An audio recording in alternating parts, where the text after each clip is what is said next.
Okay, now the current lineup of the band, how long has that been together? Obviously, you and Paul have been together quite some time, but Martin and Malcolm.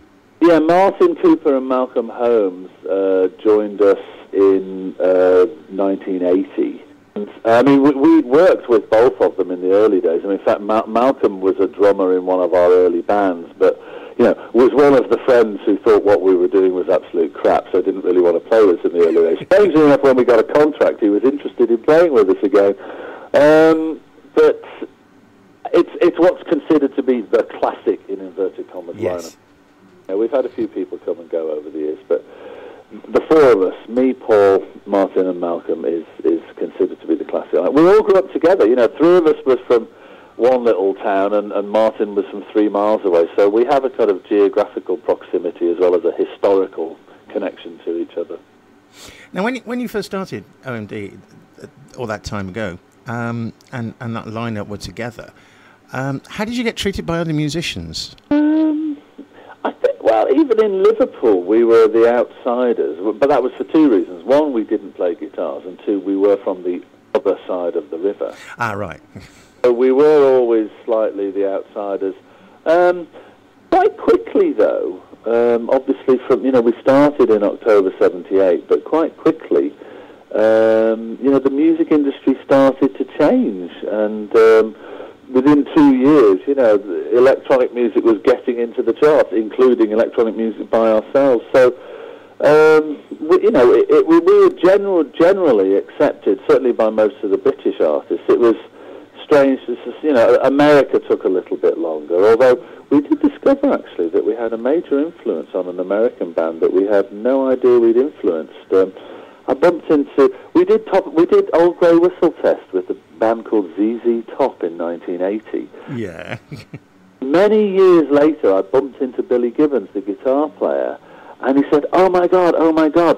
He said, we went electro in the 80s because of you guys. And he said, and all of our Eliminator era videos where we're rocking backwards and forwards with our guitars, we stole that from you because you did it on Old Grey Whistle. I was like, oh my God, I never realised I had such an influence on ZZ Top. That's amazing. What an amazing story. Yeah. Now, the American chart success for OMD was pretty big as well, wasn't it? It was slow coming, but when it arrived, it was massive. Unfortunately, it was sort of towards the end of the original band lineup in the 80s.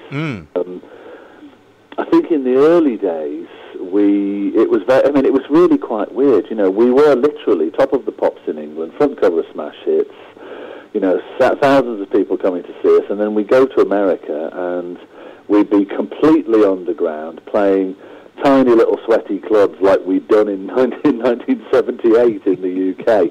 It was quite a schizophrenic kind of life for a few years. But yeah, finally, John Hughes asked us to do a song for his movie Pretty in Pink, and we wrote a song called If You Leave, and it was a monster.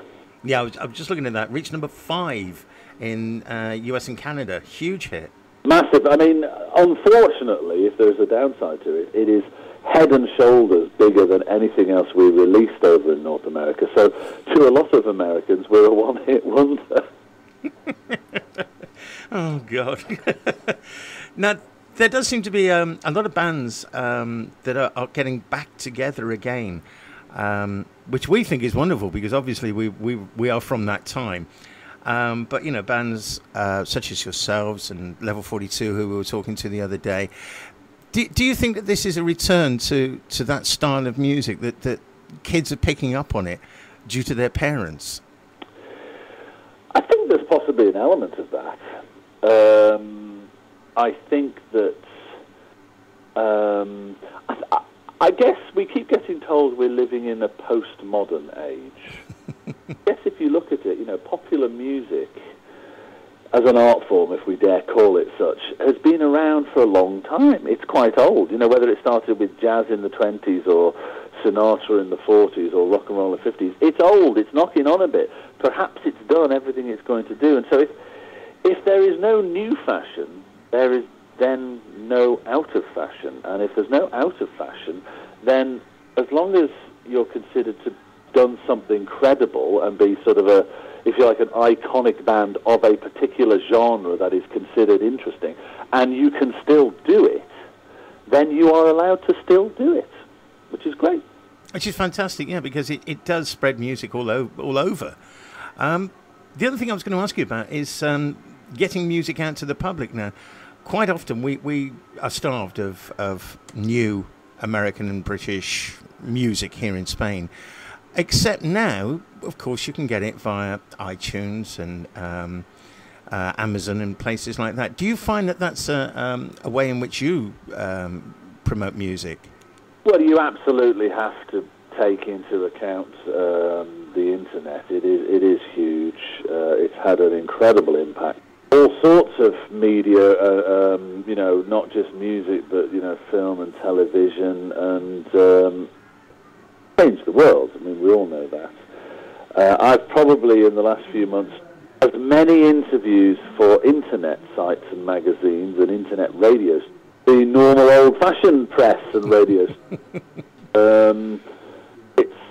Yeah, the world is a different place, and obviously, yes, music now has changed. But everything I listen to is on my iPod. I download it. That's how I get it, you know. Yeah. I just wish that we got better royalties. That is the problem, isn't it? Produce all this fantastic music, everybody downloads it, and the artists don't get a lot out of it. Well, at least if you download it legally, you know, we get some. It's hard. The problem, I guess, is that since effectively, you know, certainly the younger generation, I mean, my kids, they do not buy CDs. No. For them, it would be like you and me, you know, wondering what the hell these old 78 records are that our parents used to have. Anyway, you know, we were like, good Lord, I thought these things went down with the ark, you know.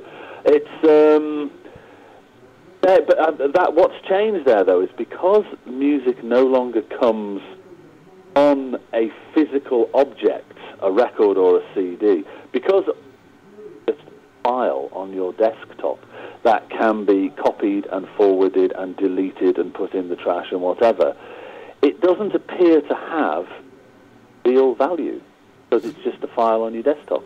No, it no longer has longevity either. No. Not like you know, some of the stuff that you've done before.